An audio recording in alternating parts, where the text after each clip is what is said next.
Hallo Leute, ich bin Katja und ihr seht Deutsch für euch.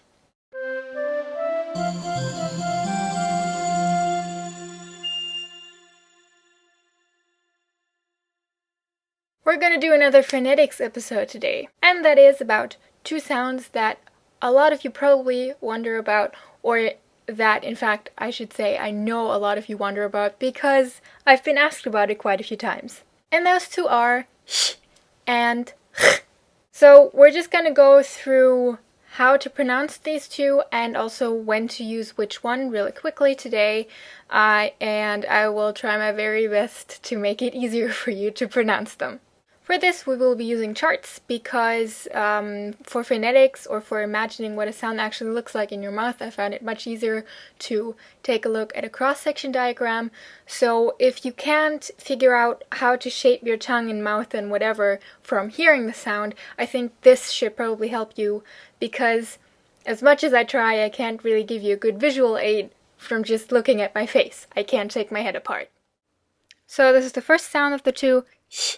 The right thing is the way it is transcribed, so that's not a CCD for the French speakers that are watching, but this is just, how you would write it if you were to, try to spell out how to pronounce it.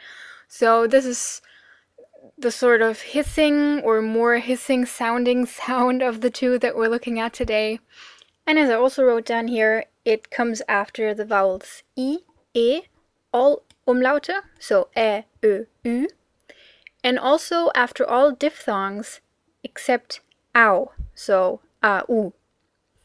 So that would be oi, the other oi, I, and so on and so forth.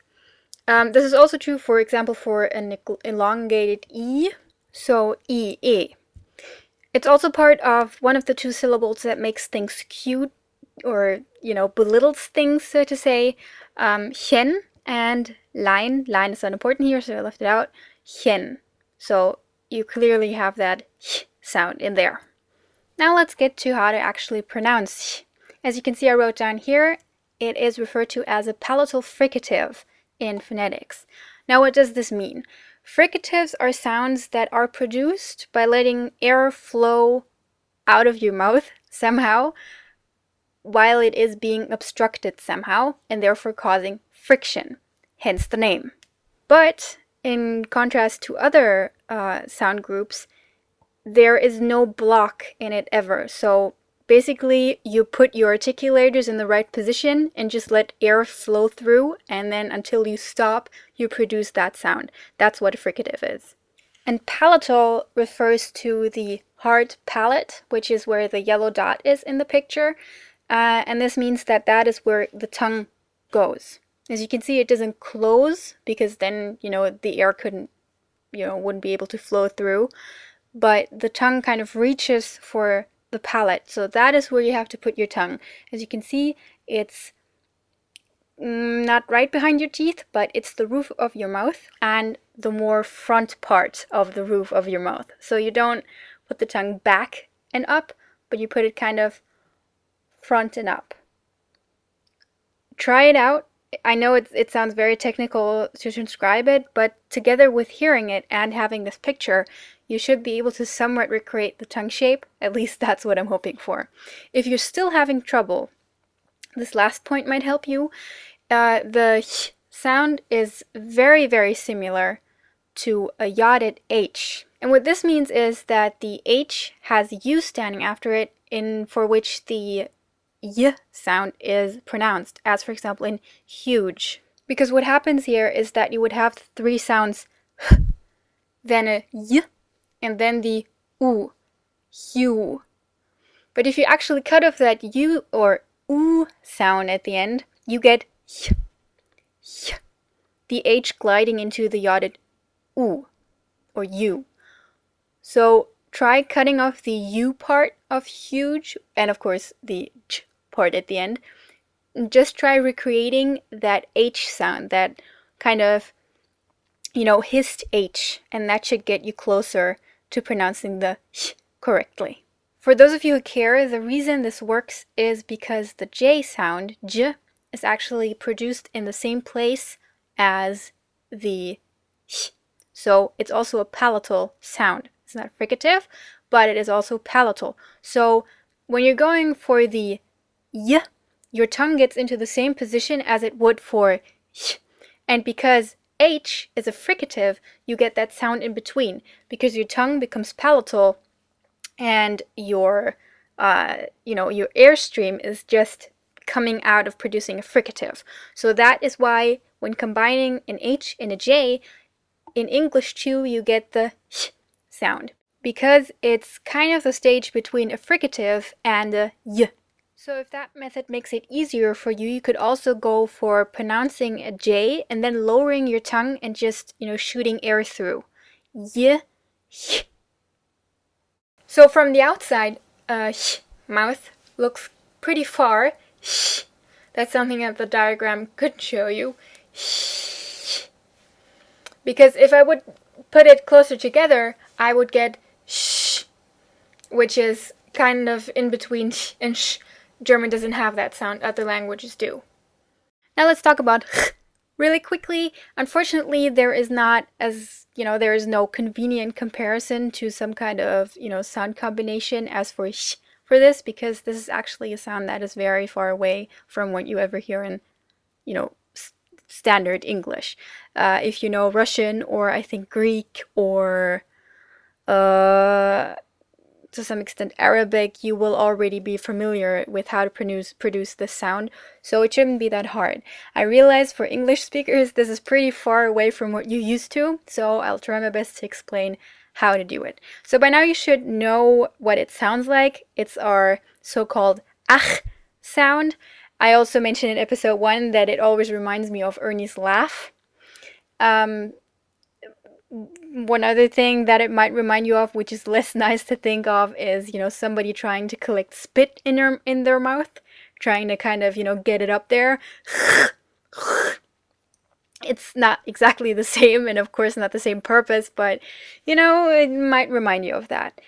Now, as for placing, before we get to how to maybe make it easier for you how to pronounce it, it goes after the other remaining vowels and diphthongs, which are a, u, u, and the diphthong ow. So those are the 4 sounds that you will find after. Now for the technicalities of its pronunciation, we have another fricative here, which shouldn't be that surprising. It's probably harder to hold than sh, especially if you're not familiar with it, because it will probably hurt your throat to hold it for longer. But theoretically, you could hold it. There's no block in it, so it's a fricative. But in contrast to sh, it's not palatal, it's velar, which is the back part of your roof of your mouth. So this is like the last thing before it goes into your throat, as you can see here. The orange dot is where the velum is. So that is where your tongue wants to go. It doesn't close off as it would, for example, for K or G, K, G. That's where it closes that gap that we have here. Here, it can't close because it's a fricative. So try to put your tongue up as if you were going for pronouncing a G or a K, but don't close it and press air through. Again, I know this sounds kind of technical, but it might help you because you already know what it sounds like and where you're going. So you need your tongue up and back, and you press air through. That's basically what you do. Meaning that for we also have our wide mouth. Let's try pushing our lips into an O shape here. It kind of sounds like I guess to you both sound like a suction device probably, but it's not a sound in German. Important thing not to change are the tongue positions that I showed you and the wide lips. Everything else comes with the words. I think you don't need to be worrying about how far your mouth is open, unless of course you're trying to do it like which, you get a similar sound, but it's not what you're going for, and also I don't think everybody talks like this. So I hope that helped a little bit. The pronunciation thing is really a matter of practice. Listen to it, repeat it, listen to it, repeat it, and also, take whatever is best to help you get there. So if you are somebody that learns with having a visual example, take my charts. If that didn't help you at all, you're just gonna have to do it by ear. Whatever floats your boat. But I think this should definitely once and for all solve the mystery of when to use which one, and that will probably make reading a lot easier even if you don't have the sounds completely perfectly down yet. Okay, that's it for today. Your random word of the week is die Verzierung. If you hear somebody say the plural of a word that ends in ng, probably it will sound pretty much the same to you as the singular if you're not, used to listening to German yet.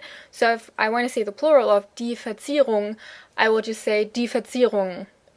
So you see how the ng sound in the end really just stretches out? So if you hear that used, don't let it get you confused. Bis zum nächsten Mal. Tschüss!